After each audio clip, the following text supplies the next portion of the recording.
Hi, Roxanne here. I'm going to share a little bit of a tiny tutorial with you about um, starry nights and starry night skies and fireflies. So here's just a fun little example of a starry night sky. It's one that I recently did a couple of short Instagram reels about. I've got two colors layered on here. That bottom deep dark layer is, of course, I'm going to forget right now.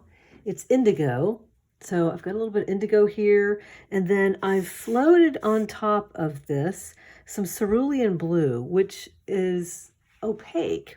Now, when you float an opaque color on, if you float it, it'll settle on top and you'll get these interesting, it's almost like there's just an interesting texture in there. If you make the error of, digging it in and going really hard with your brush and disturbing that first layer, it'll kind of make mud. So I'm going to teach you how to avoid that. So that first layer on there, the indigo, is transparent. And then the second layer is opaque. And they make a really fascinating combination when they're carefully laid on top of each other. So I'm going to talk about that here. And we're going to make a really simple, tiny landscape. And I'm going to use, even though this is a pretty small space, maybe 4 or 5 inches, not bigger than my hand, I'm going to use a big brush to wet this. We're going to go wet into wet. So I'm going to just make sure there's a sheen on here. I don't want any dry spots and I don't want any puddles. This will go pretty fast. And this is not an expensive sketchbook. It's okay paper. I don't even know what brand it is. Yeah, it is called Reflections. And so I'm pretty sure it's a wood pulp paper because it was gifted to me actually for me to try to recommend to students. Okay, so here we go. I've got a nice sheen going on there. And then what I'm going to do is I've got a puddle from yesterday. I'm going to revive that. And I'm also going to spray down the rest of my palette just to get everything wet, even though I'm pretty much going to be using this right here. I'm going to grow this little puddle of indigo here. It's a nice deep blue. And I'm just going to get, my night scene on here.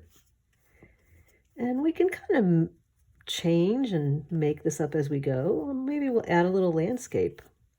I'll make my part of my backyard.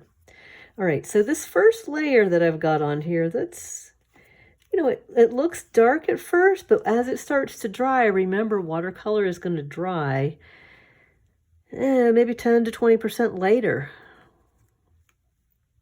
So we're going to get a little bit more pigment. We're working ourselves a little puddle here. And I like these hole pans on my palette because then I can get a bigger fat brush in there like this. And this is, about as big as I normally paint with in a sketchbook. But, most of my paintings are done with maybe a size 10 and a size 6 round. But, if you're covering a lot of space, it's nice to have, a 1-inch flat like this one. All right, so now we're getting a little more pigment on here. That's looking nice and deep. So maybe you want to have a little bit more coverage. Let's give ourselves a horizon line. And then let's give ourselves some dark trees, maybe a little sense of darker woods. Have you ever looked out at night and, you're kind of looking at the deep, dark sky, but then there's trees maybe in your backyard that are a little darker. So we're just going to put a suggestion of trees in here. And have some be tall, some be shorter. Maybe have some shrubs down here too. Maybe some bushes below this tree line.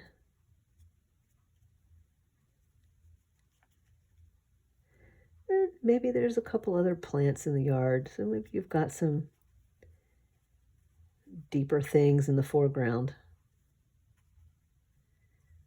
Again, I'm not getting real fussy with this, because it's just a make-believe landscape. So if you can kind of envision some trees, whether they're deciduous or evergreens. Let's round that out a little bit. I've got a bunch of deciduous trees in my yard. Some be a little taller, some be a little shorter. All right, so the next thing I want to do while this is all still wet, I'm going to rinse out that brush. And it's pretty loaded with paint. Now the next thing I'm going to do is get my cerulean blue. I've got a puddle going down here. Now this is opaque, and I also find this is a Daniel Smith cerulean, which I like, but one thing that I found when I started playing around with cerulean, I've got to really work to get a puddle going here. And I want a big enough puddle so that I can drag it over this. And when I say float, we're going to float. I want something really juicy. And hopefully this is still wet. If this looks dry, I'm going to give it a little bit of a mist. And I'm going to hold my hand maybe at least a foot, 18 inches up, and just give like a gentle mist. I don't want it soaking, but I want it, I want enough moisture in there to allow this to float. So we're just going to just lay that on and drag it rather lightly. And you can see this little bit of blue. You can see where it's really wet. Whoops, I dig up the green. All right, there we go. So I'm picking up like some clean cerulean blue from my puddle down here. And I want it rather wet. And I'm just going to drag that on here. So as I drag, it's just going to float that on. And then I'm going to let it just kind of sit, and it's going to mingle a little bit. So what you have when you drag, and when I say drag, I mean take your finger and just like softly drag. Not like press. So if you press that brush onto the paper, you're going to be digging up whatever you've got in that first layer. But if you softly drag that brush, just like you're softly touching a baby's skin, you're going to get that veil of color, and it'll leave a really fascinating texture as it begins to dry. Now, it's still wet, so what we're going to do next is just take... we're going to go in for some white, and it's titanium white, so it's nice and opaque. And I've got, a nice juicy brush full of it. And this is still pretty wet, so we're going to have some floating and stuff. So we're going to make some, just see what happens here. It could be fireworks. It could be, those sparkly, star clusters. We could just say, oh, it was the other night when we had fireworks. If you really want a trail of fireworks to have that sense, you could take a liner brush. They're really long and skinny. This is a number 4 liner. They come thicker and they come thinner, but we're going to use this, and we're just I'm going to wet it just a bit, and then take one of these and just pull a tail out. And if I have to dip it in some more white, well, we're just going to pull like a little starlit trail coming out of there. It's kind of fun. So maybe you're going to work on, painting some summer skies the rest of this summer. Maybe you're going to just play around and do some sky images. Maybe you want to do some fantasy scenes. So there's all different kinds of scenes that you can be, imagine using this type of a deep, dark, a dark surface for. Now, fireflies. I've talked to some people who haven't seen fireflies in years. We have just had a couple pop out the last couple nights. Up here in Connecticut, we've got some of them showing up. Some summers we have tons. but they're such a wonderful thing from our childhood. So I remember just looking off kind of under the trees, and I'm gonna get my little liner brush and put some paint on here. And this is starting to dry a little bit. So if I can see where it's really wet, maybe I don't want to put that in there yet, but let's see what happens if we do. I'm just going to make this little dusting of twinkles just to suggest some fireflies. And if it does hit a wet spot and we get like a little fusion going on, that's okay. So we can just have them clustered under the trees here. Sometimes they seem to be in one area. I know in our backyard there's an area where they kind of like to settle. And it's so nice when if there's like a bunch of them and they kind of put on a light show. And it's usually one night in the summer when they're the strongest. Anyway, so I'm going to put that in there for my little suggestion of fireflies. And so that's going to be it for the paint. But I think I might want to actually come in with a Posca pen later.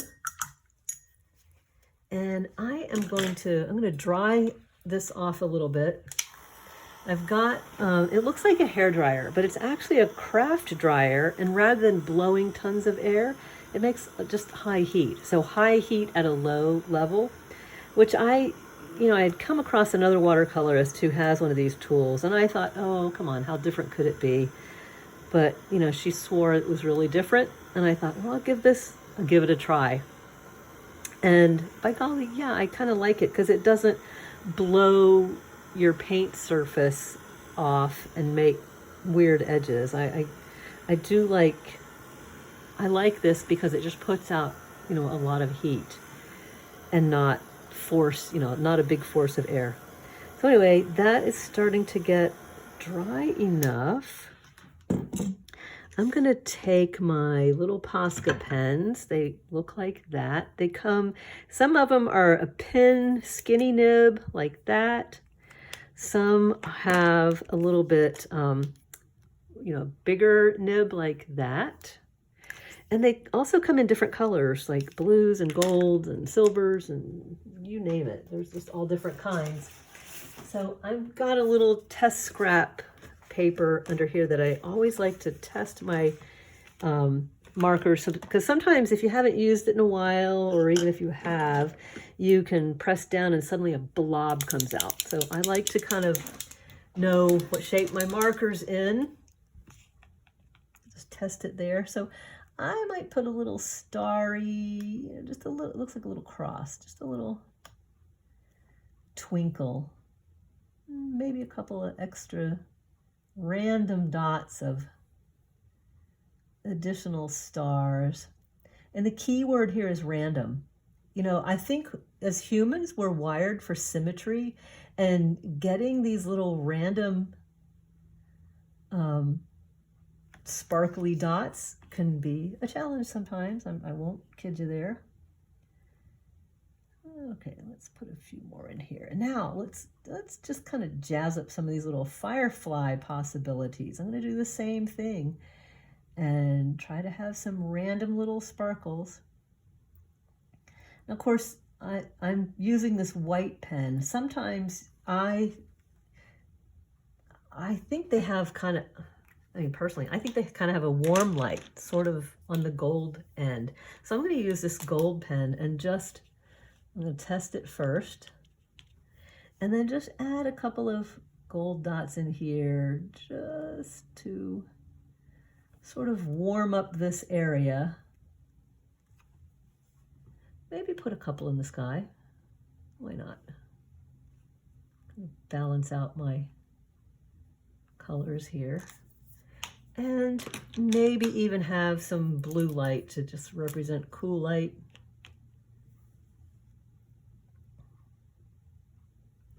Put that farther away from the sparkliest bits.